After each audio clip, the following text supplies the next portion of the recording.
Astaghfirullahaladzim alladzi la ilaha illa huwal hayyul qayyum wa atubu ilaih. Alladzi la ilaha illa huwal hayyul qayyum wa atubu ilaih. Astaghfirullahaladzim alladzi la ilaha illa huwal hayyul qayyum wa atubu ilaih. Ada mobil di sana itu. Tuh, datang.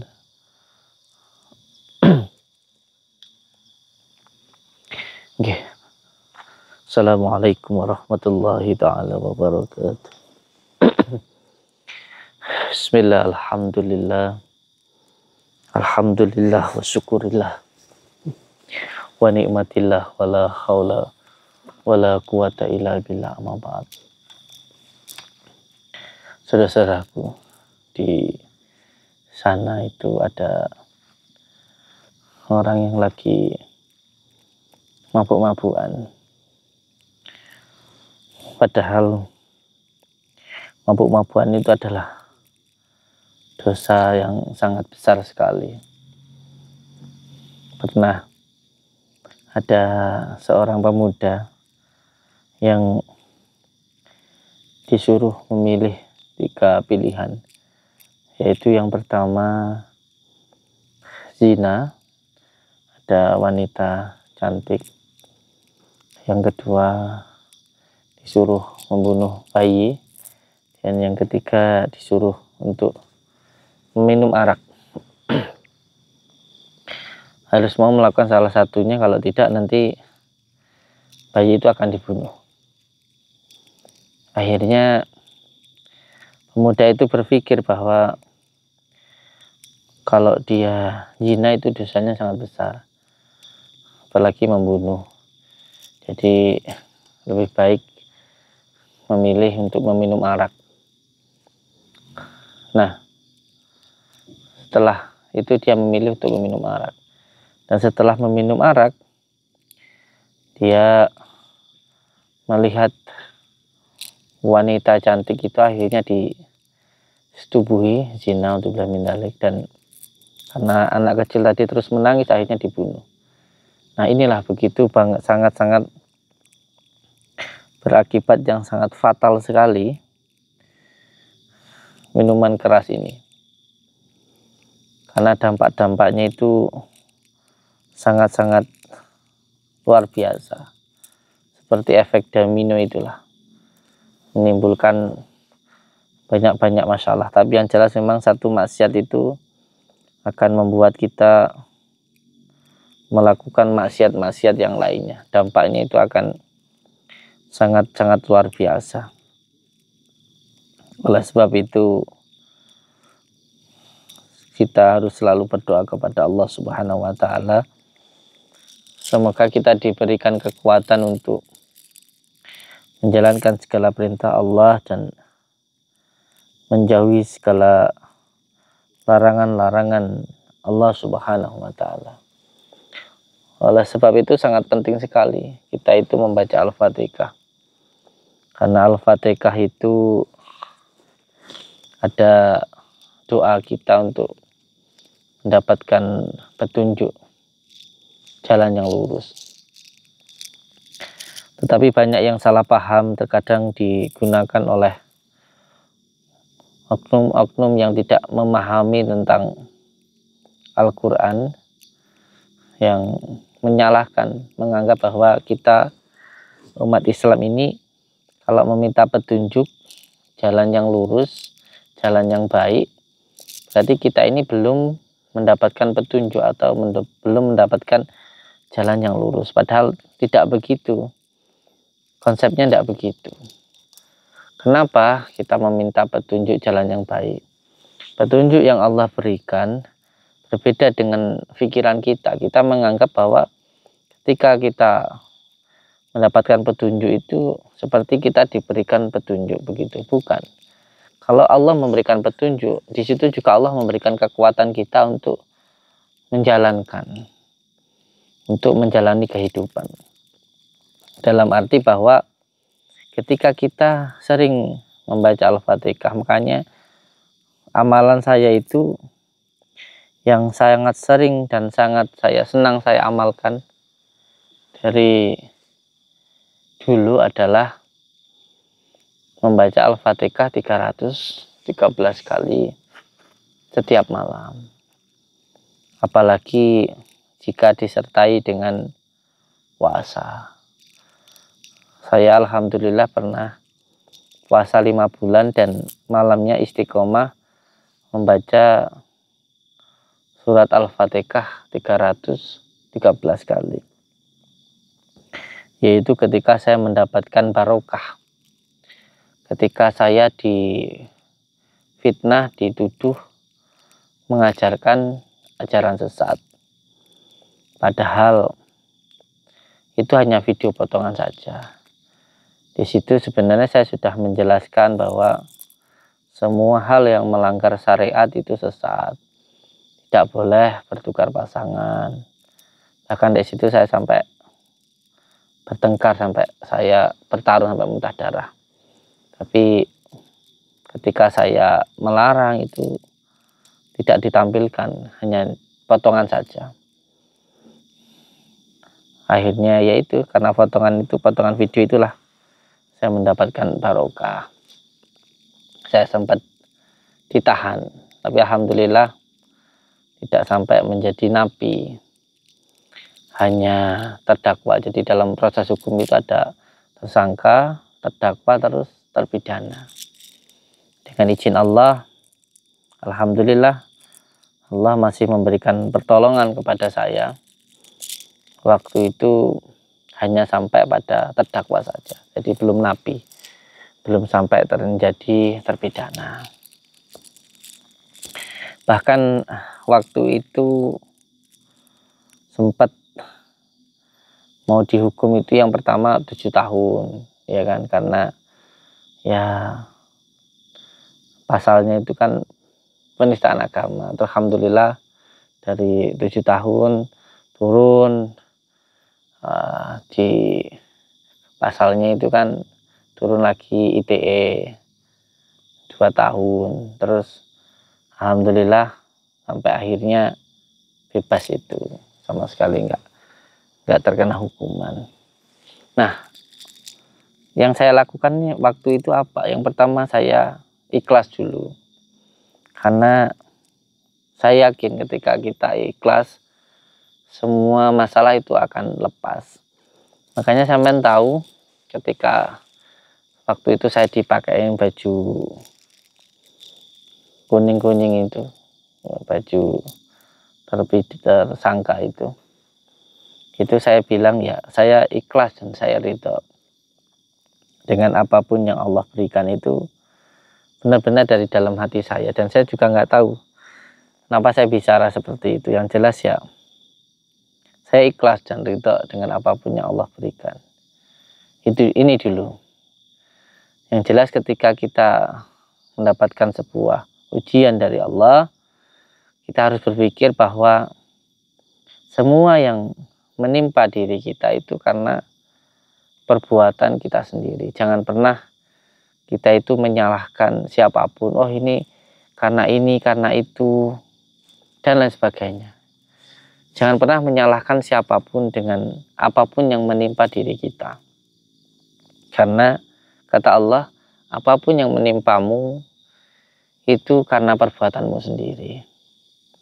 Jadi demi Allah saya katakan, memang setiap apapun yang menimpa diri saya tidak pernah menyalahkan siapapun tentang kejadian itu. Karena saya yakin apapun yang Allah berikan itu yang terbaik untuk diri saya. Makanya waktu itu saya tidak menyalahkan siapapun. Oh, saya ini difitnah. Wah, ini ada yang mau menjebak saya dan lain sebagainya. Tidak. Saya benar-benar ikhlas karena saya yakin ketika kita ikhlas maka semuanya akan lepas.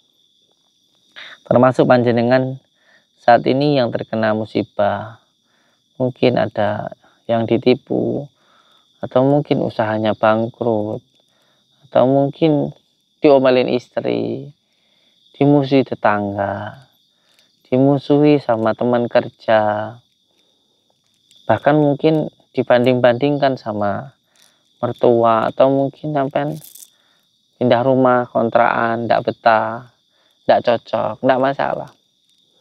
Kalau sampean itu ikhlas, maka semuanya akan lepas. Dan kata Gus Baha, siapapun orang yang bisa menelan kekecewaan dengan keikhlasan, sampean ada suatu hal yang membuat sampean kecewa, sampai sampean bisa ikhlas karena Allah, ini nanti akan diganti yang berlipat-lipat ganda oleh Allah Subhanahu wa Ta'ala. Yang jelas, dalam kehidupan ini banyak yang nggak sesuai dengan harapan kita. Tetapi yakinlah apapun yang terjadi itu yang terbaik. Karena semua tidak akan bisa terjadi jika Allah itu tidak berkehendak. Jadi ora iso lek Gusti Allah iku ora kersa. Jadi apapun itu pasti ada hikmahnya. Pasti ada baiknya. Sebagai contoh, saya dulu pengen banget pondok. Orang tua saya sudah sering cerita, saya nanti mau dikirim ke pondok. Tapi ternyata beliau sakit, orang tua saya sakit, sehingga saya harus merawat beliau selama 3 tahun. Tapi alhamdulillah, walaupun saya tidak bisa mondok, saya tidak kecewa. Karena alhamdulillah sekarang ya bisa memondokkan anak-anak saya. Dan walaupun belum jadi, dia sudah punya pondok. Walaupun belum jadi 100%. Jadi jangan pernah kecewa, karena di situ Allah akan memberikan yang terbaik untuk diri kita. Yang jelas kita harus ikhlas dan sabar dengan apapun yang Allah berikan terhadap diri kita. Nah, saudara-saudaraku semuanya, di kesempatan malam hari yang berbahagia ini juga saya ingin menyampaikan bahwa saya akan memberikan garam ruqyah gratis, ya, sebagai bentuk rasa terima kasih saya kepada saudara-saudara kita dari hamba Allah. Banyak sekali yang menyumbang untuk pembangunan Pondok Nuswantoro II.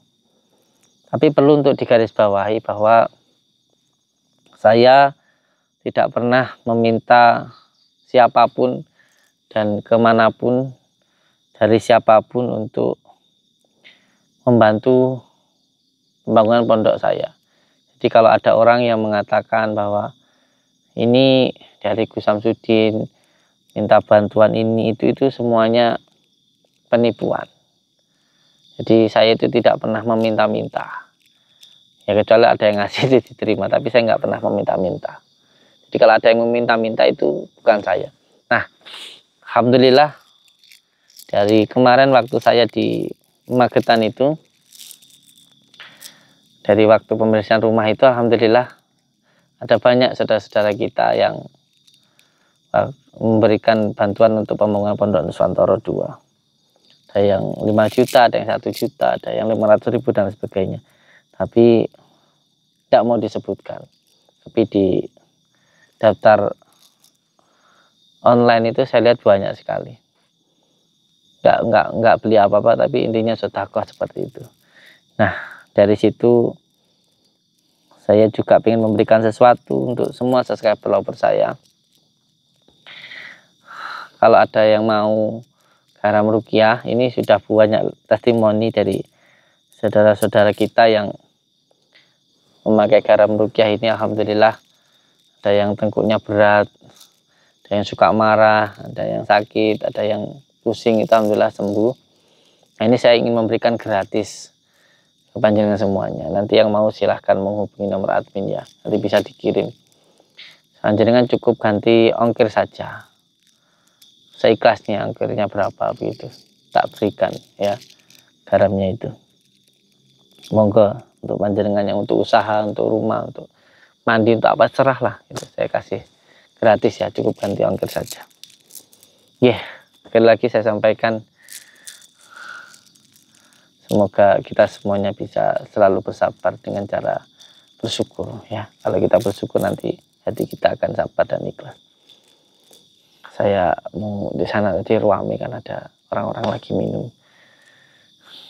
Kita datangin di sana ya. Allahumma sholli ala Muhammad. Sebelum berangkat Baca dulu Al-Fatihah 3 kali, Al-Ikhlas Falaq Anas 3 kali, Ayatul Kursi 3 kali, surat At-Taubah 3 kali, shalawat Nurida 3 kali. Al-Fatihah. Iya. Al-Fatihah.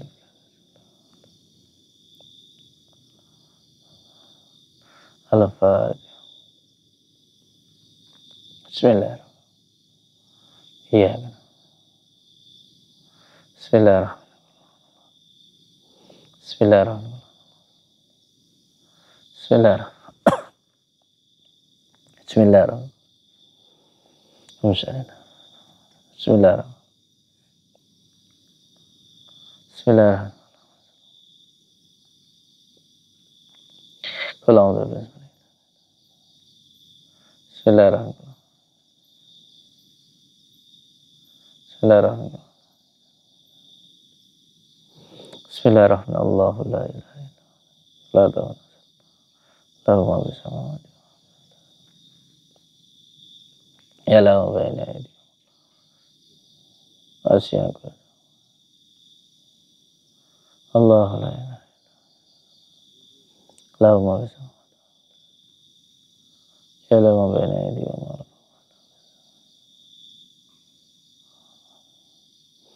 Allahu la ilaha illallah. Ila ma baina aydihim wa ma khalfahum. Laqad ja'akum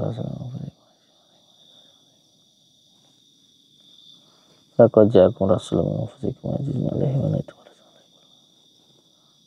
laqad ja'akum rasulun. Kita datangin tukang minumnya. Karena ini orang ini juga sering gangguin saya. Ini sebetulnya nggak jauh dari tempat di dekat saya. Sana ada. Sana coba lihat sana. Tuh. Ya toh. Terangin aja. Apa-apa. Gak usah takut. Ya toh. Takut sama Allah aja.